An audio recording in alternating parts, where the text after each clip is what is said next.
Oke, Assalamualaikum warahmatullahi wabarakatuh. Kali ini kita coba latihan soal ya, untuk menyusun kertas kerja rekonsiliasi fiskal. Nah, dicontohkan bahwa di sini PT Cahaya Abdi Prima tahun 2020 telah menyusun laporan laba komersial, seperti yang terlihat di soal ini ya, tahun 2020 dengan penjualan eh, senilai 10 miliar dan laba sebelum pajak adalah 744 juta. Nah, informasi tambahannya yaitu adanya rincian-rincian biaya seperti biaya gaji. Biaya gaji ini, nah ini kan 850 kan di laporan laba komersial. Nah, ini rinciannya. Terdiri dari biaya gaji ke pegawai, tunjangan hari raya, pengobatan cuma-cuma. Kemudian ada juga ini rincian biaya pemasaran.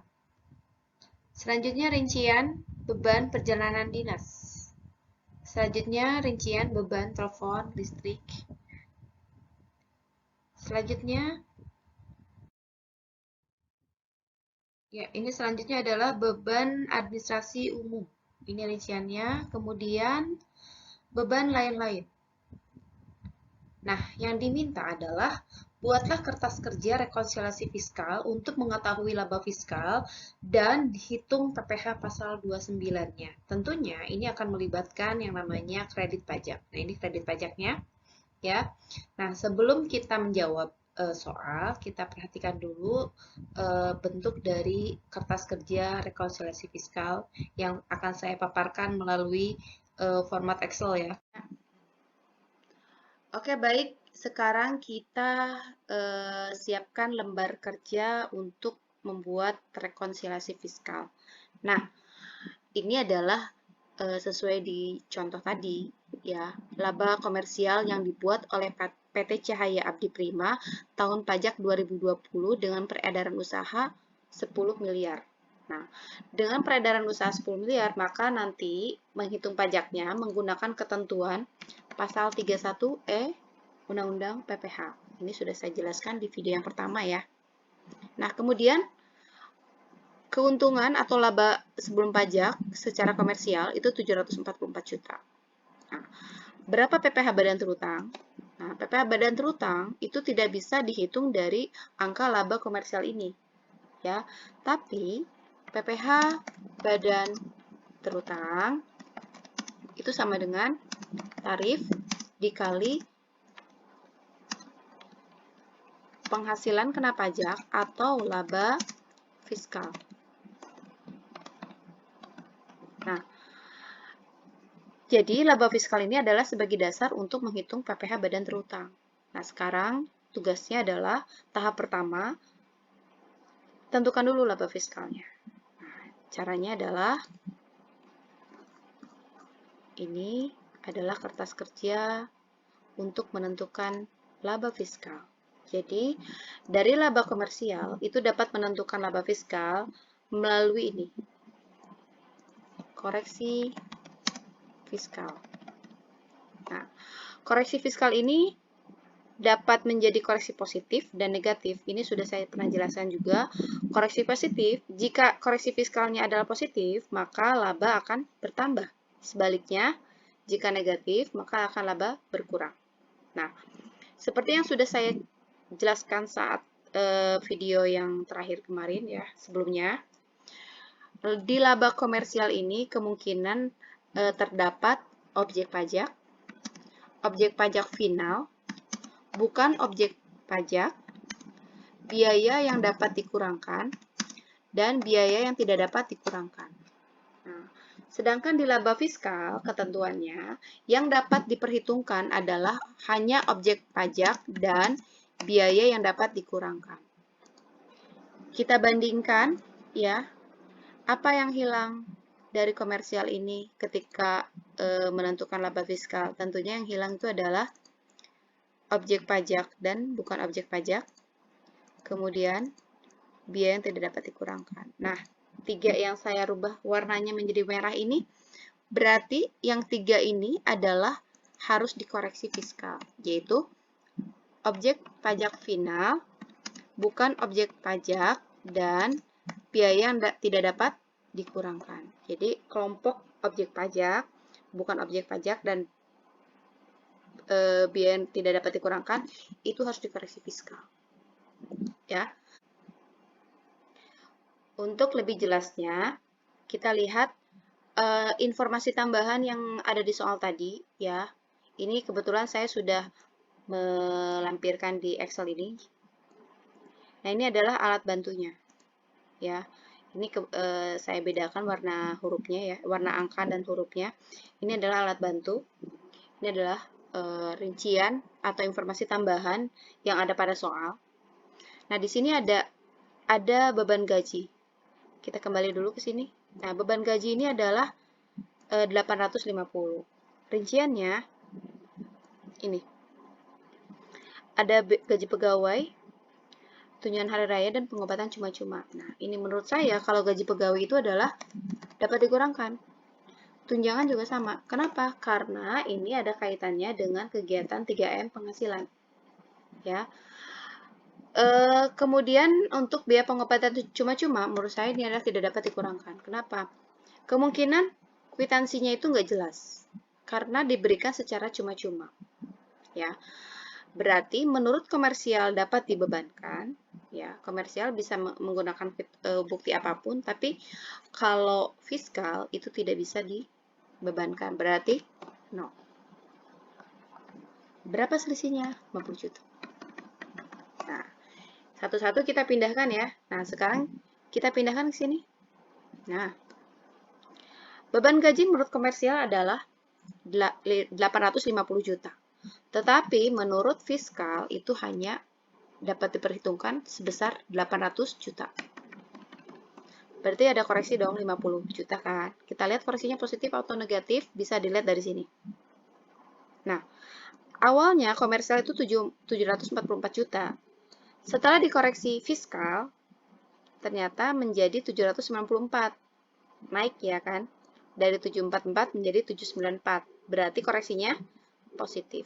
Karena koreksi positif itu koreksi yang dapat menimbulkan laba bertambah. Koreksinya disimpannya di kolom koreksi positif ya. Nah, cukup jelas dari sini kan? Nah, sekarang kita langsung ke biaya pemasaran.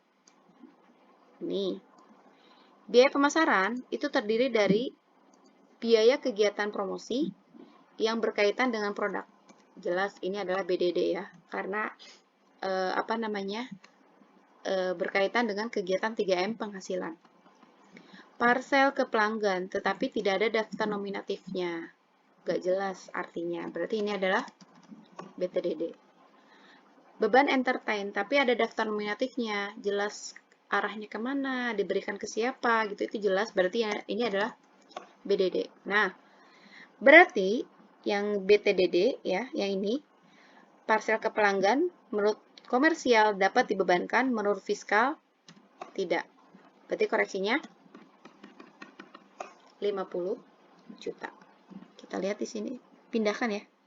Langsung pindahkan. Tandain dulu. Nah, beban pemasaran menurut komersial adalah 200 juta, tetapi menurut fiskal 150. Kita lihat di sini. Nah, semakin naik. Kan tadi 794 kan, sekarang 844. Berarti koreksi yang tadi ya, itu adalah positif. Selanjutnya untuk perjalanan dinas. Nah, perjalanan dinas yang ini. Biaya dinas ada kwitansinya. Ini BDD. Kemudian uang saku tapi diberikan secara cuma-cuma. Ya, ini adalah menurut saya BTDD. Kemudian biaya dinas tidak ada kwitansinya. Ini BTDD. Nah, berarti menurut fiskal yang BTDD itu adalah tidak dapat dikurangkan, yaitu adalah uang saku yang diberikan secara cuma-cuma dan biaya dinas yang tidak ada kwitansinya. Nah, berarti total dikoreksinya adalah 40 juta. Kita pindahkan. Menurut komersial 100 juta, menurut fiskal 60 juta. Kita lihat di bawah, makin naik ya. Tadi kan 844, sekarang 884. Berarti koreksinya adalah positif. Sekarang kita lihat biaya listrik. Nah, ini biaya listrik kantor. Telepon dan kantor. Ya, telepon dan listrik kantor, ini adalah BDD. Kemudian beban pulsa untuk direksi. Nah, ini semacam tunjangan untuk para pejabat. Nah, ini menurut ketentuan di PMK-nya, nanti PMK-nya saya berikan di lampiran ya. Yang menjadi BDD itu 50%-nya, dan menjadi BTDD itu 50%-nya. Berarti hanya 3 juta. 3 jutanya koreksi. Kita pindahkan lagi. Nah, biaya listrik menurut komersial 20 juta. Tetapi menurut fiskal 17 juta. Berarti 3 juta koreksi positif. Nah, kemudian selanjutnya biaya penyusutan. Nah, di sini biaya penyusutan itu ya yang ini ya. Nah, keterangannya di dalam soal itu adalah sudah sesuai dengan perhitungan metode garis lurus. Berarti tidak harus dikoreksi ya. Ini tidak dikoreksi karena sudah sesuai dengan perhitungan metode garis lurus. Kemudian selanjutnya adalah beban pajak. Beban pajak menurut komersial 18 juta. Menurut fiskal untuk PPB gedung kantor ini adalah BDD. Denda pajak atau sanksi pajak bisa dilihat di pasal 9 Undang-Undang PPH, itu tidak dapat dikurangkan. Berarti 0 kan? Nah, berarti ini menurut komersial 18, menurut fiskal 8 juta. Pindahkan. Komersial 18 juta, fiskal 8 juta.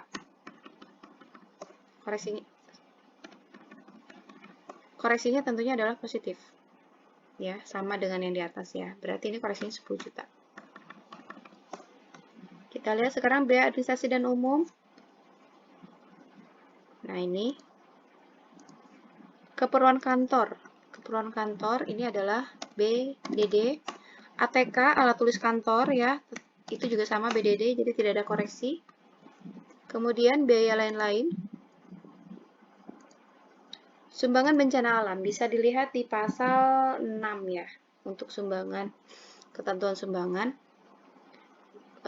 Itu apa namanya? Untuk kegiatan bencana alam itu adalah BDD.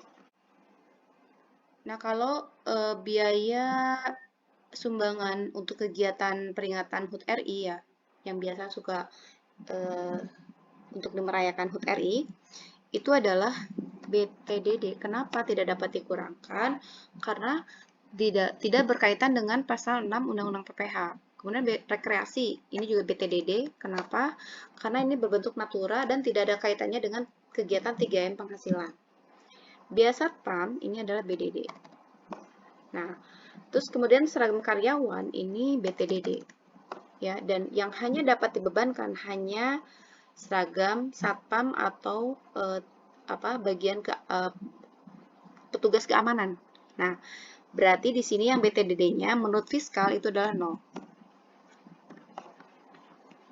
Nah, berarti ini koreksinya adalah 43.500.000. Kita ke samping. Nah, ini 43.500.000. Menurut fiskal 6.500.000. Nah, oke, dari sini kita lihat biaya sudah semua kita koreksikan dan sudah kita analisis. Kemudian sekarang pendapatan. Nah, pendapatan ini, pendapatan lain-lain ya, walaupun tidak ada keterangannya di soal, tapi pendapatan bunga itu adalah OPF, objek pajak final. Bisa dilihat di pasal 4 ayat 2. Begitupun deposito, begitupun sewa gedung. ya, sewa gedung. Ini menurut fiskal, ini adalah, kita lihat perubahannya dulu. Perubahannya, ini setelah biaya dikoreksi 940. Nah, kalau ini dikoreksi kita nolkan karena tidak dapat diperhitungkan, ya, kita lihat menjadi turun. Nah, kalau tadi disebutkan bahwa koreksi negatif menjadikan laba menjadi turun, berarti koreksi yang pendapatan ini adalah koreksi negatif. Ya. Nah, kalau ini BDD, ini juga BDD. Ya. Kita lihat di sini laba komersial sebesar 744 juta, sedangkan laba fiskal sebesar 873.500. Ini adalah merupakan laba fiskal atau penghasilan kena pajak. Sekarang, laba fiskalnya sudah diketahui, kita hitung berapa pajaknya menggunakan ketentuan pasal 31E. Ya. Pertama, kita cari dulu PKP yang mendapatkan fasilitas, yaitu 4.800.000.000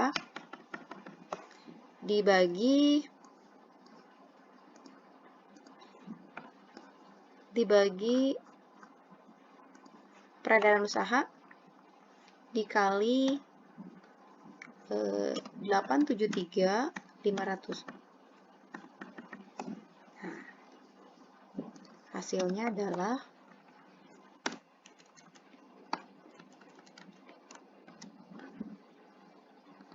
nah, ini adalah PKP yang mendapatkan fasilitas. Sedangkan kalau PKP yang tidak mendapatkan fasilitas, tinggal dikurangi saja.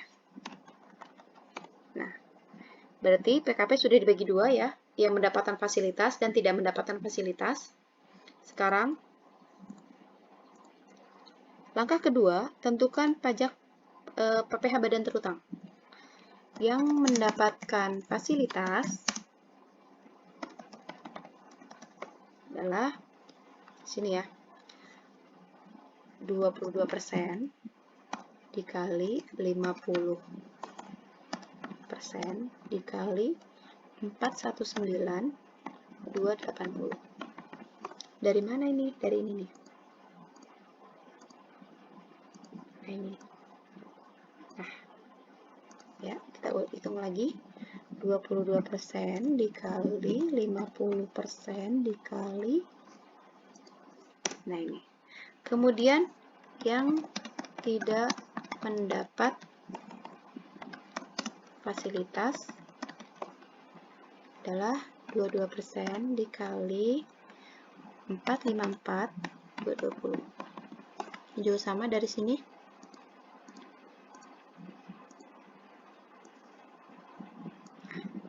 Hitung lagi. Nah, maka kita jumlahkan. Nah, ini. Ini adalah PPh badan terutang. Ini jumlah PPh badan terutang. Oke. Nah, karena di sini di dalam soal disebutkan bahwa terdapat kredit pajak ya selama tahun 2020, maka kita uraikan di sini kredit pajak PPh pasal 25 10 juta. Kemudian PPh pasal 22 itu ini 16 juta, sesuai soal ya. Kemudian PPh pindahkan dulu ke sini. PPh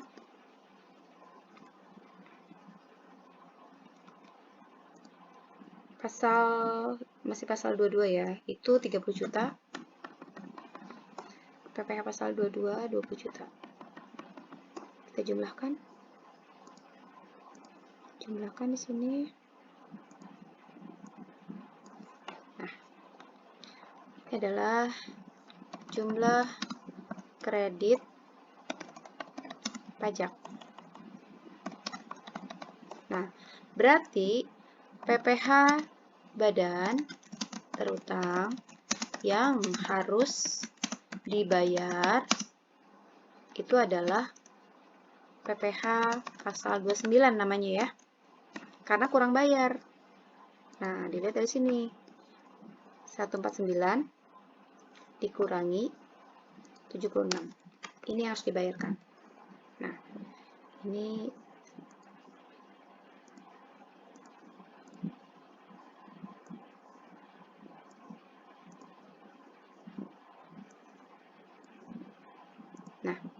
ini yang harus dibayarkan adalah 70 juta 49.200.